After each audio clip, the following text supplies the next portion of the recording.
நான் அப்போது I was working in Vijay TV. So நான் வந்து as an employee of Vijay TV ஒரு பேக் ஸ்டேஜில் வேலை பார்க்குற ஒரு பொண்ணு.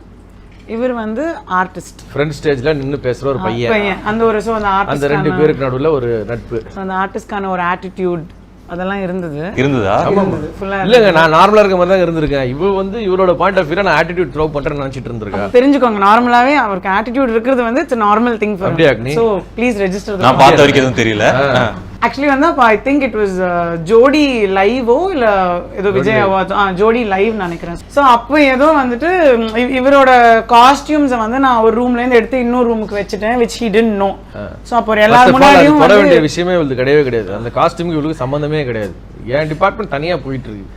இவ வேற ஏதோ பார்த்துக்க வேண்டியது, சும்மா இருக்காம அந்த காஸ்டியூமை கொண்டு போய் எங்கேயும் மாற்றி காஸ்டியூம் நான் தொடணும்னு எனக்கு ரொம்ப ஆசை. It was an instruction I got from my boss. So யார் என் காஸ்டியூம் இங்கேருந்து எடுத்தது இது அப்படின்னு நான் சொன்னேன், நான் தான் எடுத்துட்டு போய் ஸ்டேஜ் பக்கத்துல வச்சேன். யாரு கேட்டு நீ அதை எடுத்த, ஏன் இதெல்லாம் நீ ஏன் தோட? யாரா யோசிச்சு பாருங்களா ப்ராக்டிகலா. எல்லாரும் கிரீன் ரூம்ல தான் ட்ரெஸ் மாத்துவாங்க. கொண்டு போய் ஸ்டேஜ் பக்கத்துல வச்சேன்னு அர்த்தம். ஸ்டேஜ் சொன்னதுனால அங்க நான் வச்சேன். நீ ஆம்பளை தானே, வெறும் கோட் தான் மாத்த இருக்கட்டும். கோட் தான் நான் அதான் சொன்னேன். ஓகே, பேசிக்கா இதுல தான் ஒரு ஆரம்பத்திலே சண்டையில தான் ஆரம்பிச்சது. I got very irritated. யார் இருந்தாலும் ஓவரா கத்துறான், காஸ்டியூம் மாத்தி வச்சா பண்ண முடியாதா அப்படின்னு சொல்லிட்டு நான் அவகிட்ட இவளை பத்தி பெரிய ஆளு அப்படின்னு சொல்லிட்டு நான் போயிட்டேன். அதுக்கப்புறமா அந்த ஈவெண்ட் எல்லாம் முடிஞ்சு then we had a post event party. அன்னைக்கு கரை வச்சவதாங்க கரெக்ட் பண்ணிட்டாங்க. அப்போ தனியாக உட்காந்துருந்தார், பேசுறதுக்கே ஆள் இல்லாமல். ஸோ ப்ராப்ளம் ஆட்டிடியூட்னு சொல்லிட்டு யாருமே பேசலையோ என்னவோ எனக்கு தெரியல. என் ஃப்ரெண்டு மாதவி இருந்தா, சரி உனக்கும் அவளுக்கும் தீபக்கும் ஏதோ வாக்குவாதம் ஆயிடுச்சுல, வா நான் I'll go introduce, எதுக்கு சண்டை போடுறீங்க அப்படிங்கிற மாதிரி சொன்னோன்னே அப்போ அவள் வந்துட்டு she came and said my friend Ranjini meet பண்ணிக்கலாம். அப்போ என்னவோ பேக் ஸ்டேஜில் நடந்தது ஒன்றுமே தெரியாத மாதிரி சரி ஹாய் அப்படின்னாரு. நான் கூட நினைச்சேன் ஒரு மணி நேரம் முன்னாடி தான் என்ன அசிங்கமா கலாய்ச்சிட்டு வெக்கமே இல்லாம டெல்லிங் மீ ஹாய் அகைன். அதுக்கு என்ன பண்ணல, வேலைன்னு வரும்போது வேலையில இருக்கணும், அப்புறம் நார்மல் ஆயிடணும். ஸோ அந்த போஸ்ட் ஈவெண்ட் பார்ட்டியில் then we kind of spend time together, then we all became friends அப்படி இப்படின்னு சொல்லி வி எக்ஸ்சேஞ்ச் நம்பர்ஸ் எல்லாம். ஸோ தட்ஸ் ஹவ் காணிமராக்கு போகாம வந்துருக்கலாம்.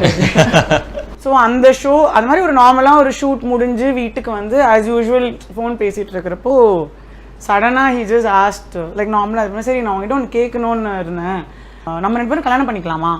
he just put it on face, that's all.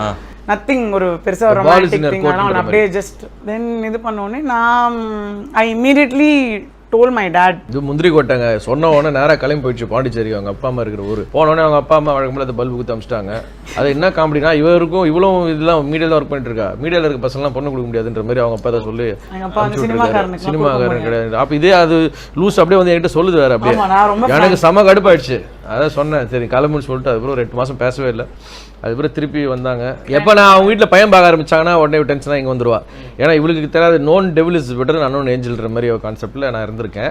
அதனால் 2வது வாட்டி வரும்போது நான் தான் சொன்னேன் இந்த வாட்டி கான்க்ரீட்டாக சொல்கிறதா டேரெக்டாக பேசி சொல்லணும். அப்புறம் அவங்க அப்பா எங்கள் அப்பாட்ட பேசி அப்படின்னு அதுக்கப்புறம் கல்யாணம் நடந்து முடிஞ்சிச்சு. அவ்வளோதான்.